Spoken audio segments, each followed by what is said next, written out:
Menikahi Hot Om. Bab 133. Kamu mau minta apa sama aku tadi? Tanya Dimas lagi kembali ke topik pembicaraan. Jangan minta aku buka toko krim juga, ya. Cila kembali tertawa. Mengkode agar teman kecilnya itu mendekatkan telinganya. Aku cuma mau minta tolong, jagain Buna kalau aku nggak bangun lagi. Tolong hibur Buna, ya, Dim.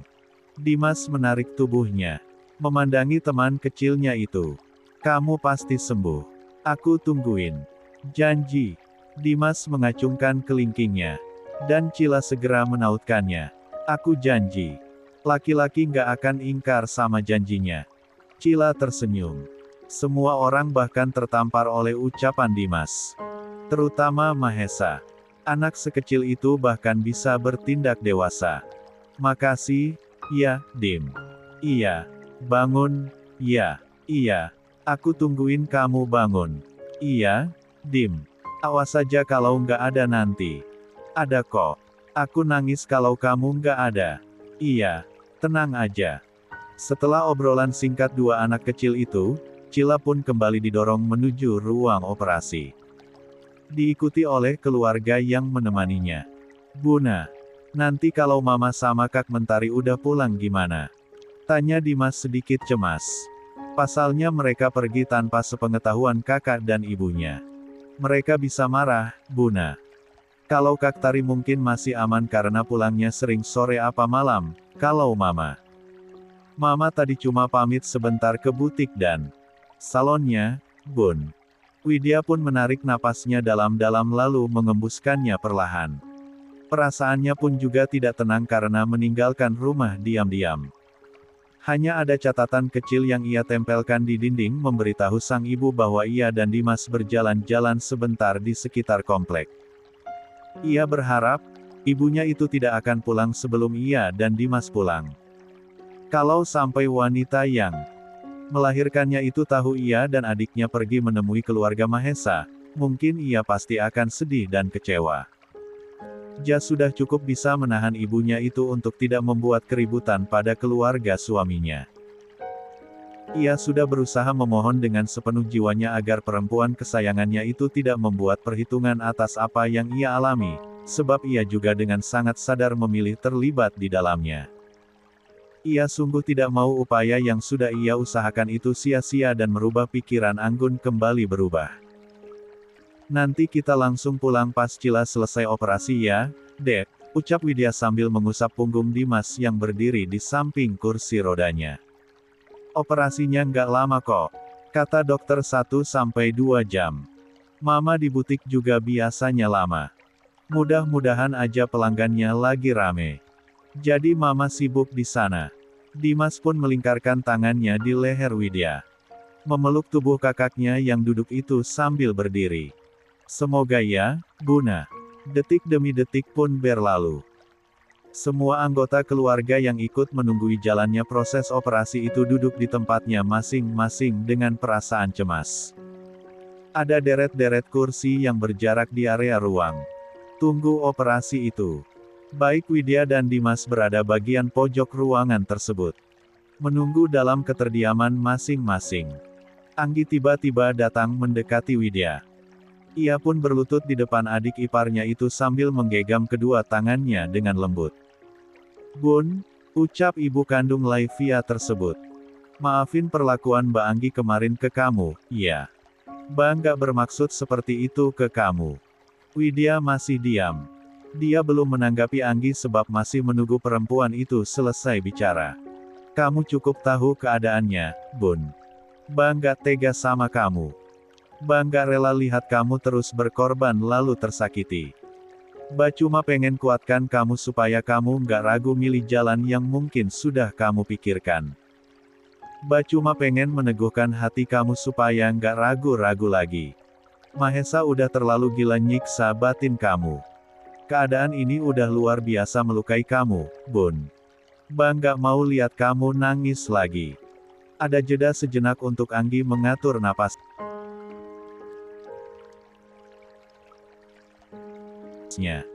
Dadanya juga begitu sesak merasakan situasi ini. Bukannya ia ingin membuat reputasi adiknya jadi buruk di mata istrinya, namun mereka berdua memang sudah benar-benar saling menyakiti dengan saling membalas rasa sakit itu. Widya yang suka memancing dengan caranya supaya Mahesa mau melakukan hal yang tidak ia mau. Dan Mahesa yang sudah begitu banyak tekanan suka membalas dengan cara-cara yang kadang mungkin sangat menyakitkan. Anggi hanya tidak ingin adik kandung dan adik ipar yang sudah ia anggap seperti putrinya sendiri itu terus saling menyakiti. Sebagai wanita, ia ikut merasakan sakit berada di posisi Widya. Benar-benar nggak mau lihat kamu terpuruk lagi. Ba juga seorang ibu yang nggak mau lihat anaknya terus tersakiti, Bun. Begitu juga dengan kamu. Ba nggak bisa diem aja lihat ketidakadilan itu terus terjadi sama kamu. Mungkin caranya salah, Bun. Tapi yakinlah, maksud Ba baik. Lebih baik kamu pergi dan menata hati. Ba akan selalu dukung kamu. Maafin Ba yang nggak bisa berbuat apa-apa untuk kamu, Bun. Maafin Ba yang lepas kendali. Jujur Ba lega kamu udah dibawa pergi sama orang tua kamu. Ba ngerasa lebih tenang sekarang. Kamu nggak perlu menghadapi kelabilan Mahesa. Dan kamu juga nggak perlu lagi membuat diri kamu tersiksa karena harus terus memancing Mahesa supaya benci kamu. Ba tahu, kalian berdua sama-sama tersakiti. Tapi di sini yang paling banyak berkorban dan menjadi korban adalah kamu, Bun. Ba rasa udah cukup lihat kamu terluka. Kamu harus menepi, kamu harus menyelamatkan diri. Widya Pur mengulas senyuman tipisnya dengan tulus. Gak apa-apa, Ba. Widya tahu. Makasih, ya, Ba. Makasih karena Mbak Anggi sudah begitu peduli pada Widya. Terima kasih untuk semua itu. Widya cukup tahu, Mbak Anggi gak akan nyakitin Widya dengan sengaja. Sekali lagi makasih, ya, Ba. Lamat-lamat Anggi memandangi wajah Widya. Entah kenapa hatinya begitu terasa sangat nyeri. Ia bahkan tidak akan terima jika keadaan ini terjadi pada Laivia. Ia bahkan bisa merasakan bagaimana perihnya. Anggi pun mengulurkan tangannya, mengusap wajah Widya dengan lembut. Kamu benar-benar berhati tulus, Bun. Andaikan waktu bisa diputar dan diperbaiki, Mbak benar-benar pengen kamu yang jadi istrinya Mahesa. Tanpa adanya masa lalu yang dia bawa. Pantas kalau Cila benar-benar sayang sama kamu. Bahkan dia bisa ngerasain gimana kebaikan hati kamu bekerja. Widya hanya bisa menanggapi ibu dari sahabatnya itu dengan tarikan bibir di kedua sudut bibirnya. Kembali memberikan seulas senyuman padanya. Dan Anggi pun membalas senyuman itu dengan senyuman yang tertahan sebab kesedihan yang ia rasakan. Ia pun langsung memeluk Widya dan mengusap kepala belakang adik iparnya itu. Membelai dengan lembut rambutnya yang halus. Ba berharap ada jalan yang paling baik dan yang terbaik untuk semua ini, Bun. Ba sangat berharap kamu bisa bahagia. Dalam senyuman yang berusaha ia ulas dari tadi, Widya berusaha menahan air matanya yang terus mendesaknya. Ia tidak ingin pertahanannya jebol begitu saja. Ia datang ke sini untuk memberikan dukungannya pada Cila, bukan untuk menunjukkan kesedihannya. Makasih, ya, Ba. Sama-sama, sayang. Anggi pun mengurai pelukannya, membawa bibirnya untuk mengecup kening Widya, lalu melihat lagi wajah cantik sahabat anaknya tersebut yang sama sekali tidak terdapat air mata. Sungguh, ia merasa lega melihat bagaimana saat ini adik iparnya itu terlihat begitu tenang. Hatinya kini terasa begitu luah. Ba nemenin Eyang dulu, ya. Iya, Mbak. Anggi pun beranjak dari duduknya, mengusap puncak kepala Dimas dan melangkah menuju Eyang Sastro, yang duduk jauh di sudut lain. 5. Dimas, ikut Mbak Ranti bentar yuk, kata Ranti hendak memisahkan sebentar Widya dan adiknya sebentar. Ia begitu kasihan melihat Mahesa yang tidak henti memandangi Widya dengan tatapan kosongnya. Bantuin Mbak. Kemana Mbak Ranti? Tanya Dimas polos. Bantu apa? Nanti Dimas tahu bantuin Mbak Ranti apa. Mau? Ya.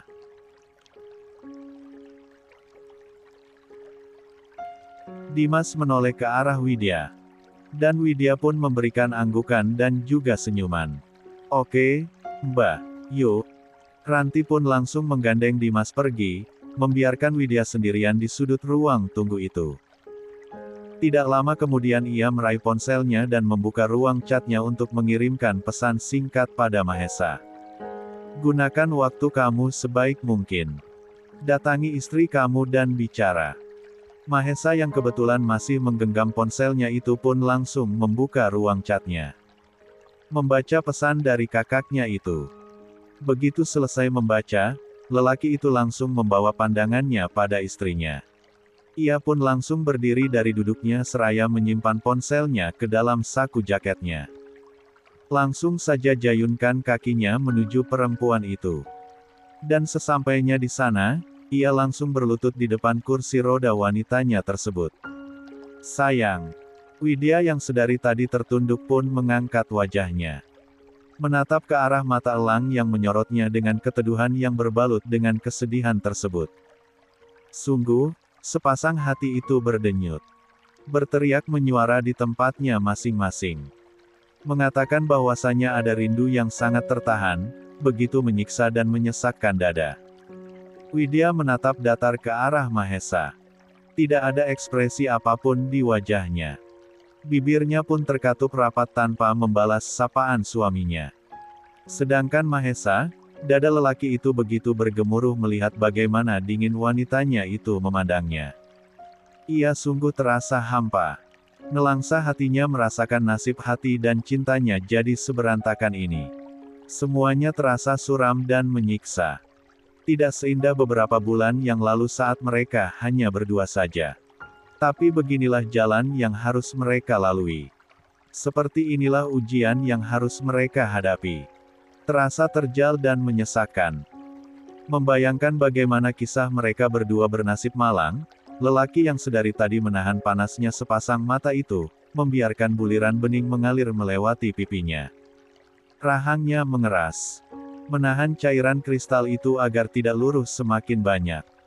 Namun nyatanya tidak bisa saat tangan lembut istrinya itu justru terulur mengusap wajahnya. Bahkan bukan hanya air mata yang turun semakin deras. Pundaknya juga ikut bergetar merasakan ledakan kesedihan yang tidak bisa lagi ia tahan. Entah pada siapa ia akan membagi semua ini. Ia hanya bisa memendamnya sendiri. Tidak akan ada yang bisa mengerti bagaimana ia begitu menyayangi perempuan ini, dan bagaimana perempuan ini juga menyayanginya. Maaf, ucap Mahesa tertunduk. Sesak dadanya merasakan semuanya. Ia malah menumpahkan pada istrinya.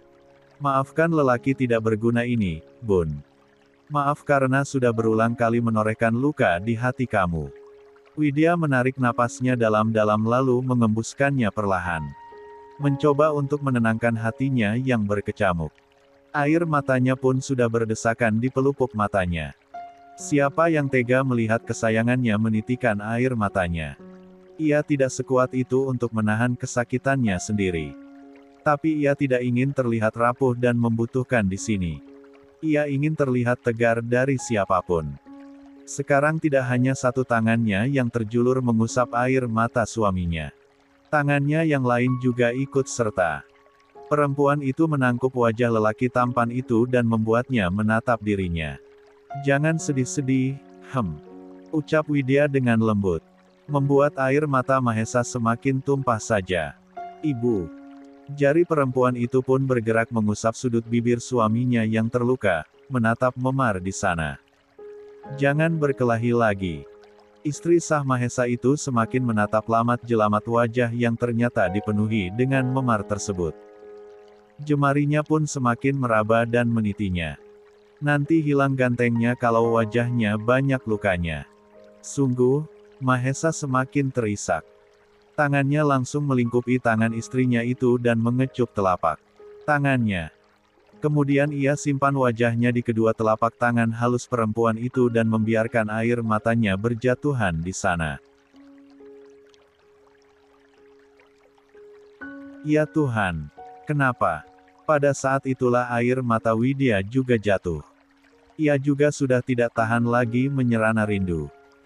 Jakan memanfaatkan waktu sebaik-baiknya, sebelum keputusan besar dalam hidupnya ia utarakan setelah operasi. Anak angkatnya ini selesai. Ia akan meminta waktu khusus pada lelaki ini. Bicara berdua dengan pikiran terbuka, membicarakan nasib. Sementara dari kejauhan Mama Indah bahkan sudah mengusap air matanya. Hatinya juga merasakan kesakitan yang sama. Jika ia boleh memilih, ia akan memilih anaknya untuk tidak bertemu dengan cucunya lagi.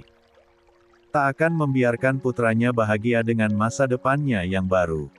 Namun nyatanya mereka semua tidak bisa abai terhadap satu nyawa yang masih memiliki ikatan kuat yang juga harus diselamatkan. Yang juga harus dipedulikan sebab penderitaannya juga berawal dari kakeknya sendiri. Sudah kalian lihat, bagaimana tulusnya menantu kalian itu? Tanya Eyang Sastro yang menyindir Mama Indah dan Papa Gunadia. Potong telinga Bapak kalau Mahesa masih bisa waras kalau pada akhirnya Widya memilih pergi. Keluarganya tidak akan membiarkan anak itu menderita. Mama Indah menelan ludahnya susah payah.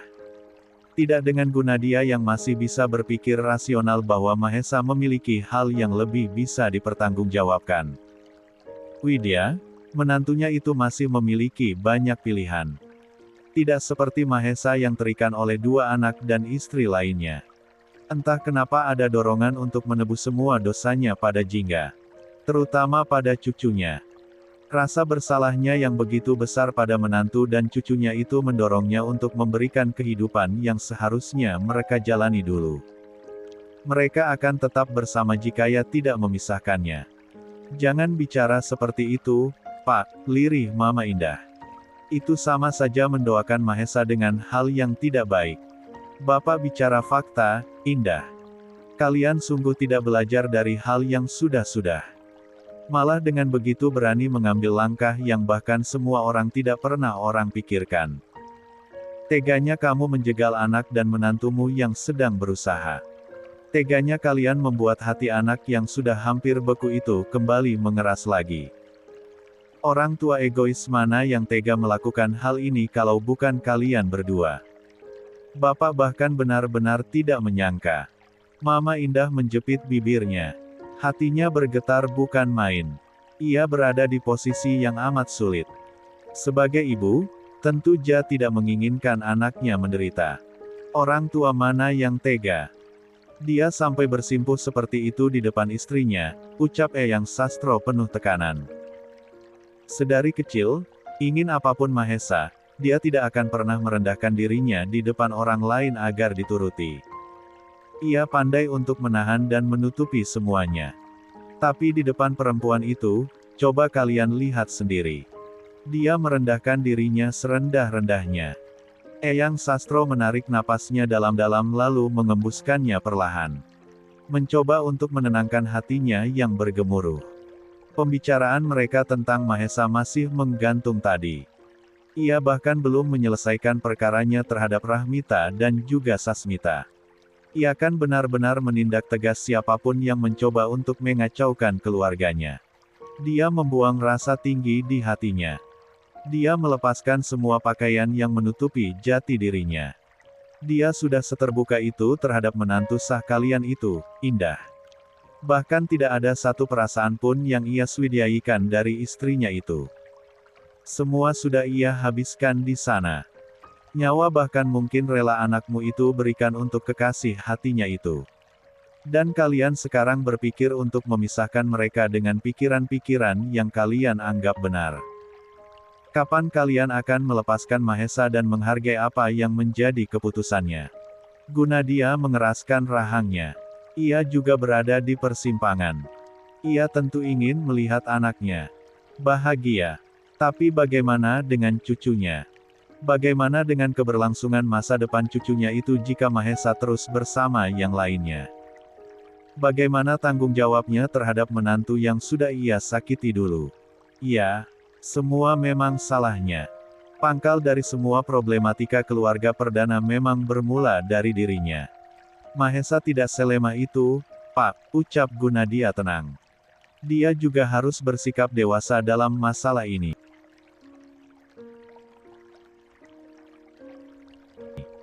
Melepaskan 3 orang demi 1 orang rasanya tidak adil. Terlebih Jingga dan Cila sudah banyak menderita. Sudah saatnya mereka mendapatkan kebahagiaan mereka. Eyang Sastro pun mendengkus kasar. Tidak suka dengan gagasan yang Gunadia utarakan. Kau yang sudah membuat menantumu itu pergi. Kau juga yang sudah membuat anakmu sendiri jadi depresi. Kemarin kau senang karena pada akhirnya putramu itu sudah tenang karena mendapatkan kebahagiaannya lagi. Tapi kenapa sekarang kau mencuranginya lagi dan kembali menghancurkannya Gunadia? Kenapa tidak kau saja yang membayar rasa bersalah itu dan mencari solusi lain tanpa melibatkan Mahesa? Kembali. Kenapa harus lagi dan lagi menyakiti cucuku? Sarkas Eyang Sastro. Kenapa tidak menjadi pelajaran bagimu kejadian yang sudah-sudah, Gunadia? Sampai kapan kau akan menyiksa cucuku? Gunadia mengeraskan rahangnya. Merasa tersentil egonya. Karena cucuku juga butuh bantuan, Pak. Lalu harus apa kalau tidak dengan cara ini? Cucuku bisa mati kalau tidak mendapatkan donor dengan cepat. Apa kau Tuhan yang menentukan hidup seseorang? Tekan Eyang Sastro. Siapa tahu sel punca dari Widya akan cocok kalau kalian tidak berbuat curang dan membiarkan istri anakmu itu hamil. Kalian sudah terlalu lancang dalam bertindak. Berlaku seolah-olah Mahesa itu adalah boneka yang bisa kalian atur semaunya. Sadar, Gun. Berapa hati lagi yang akan kau sakiti?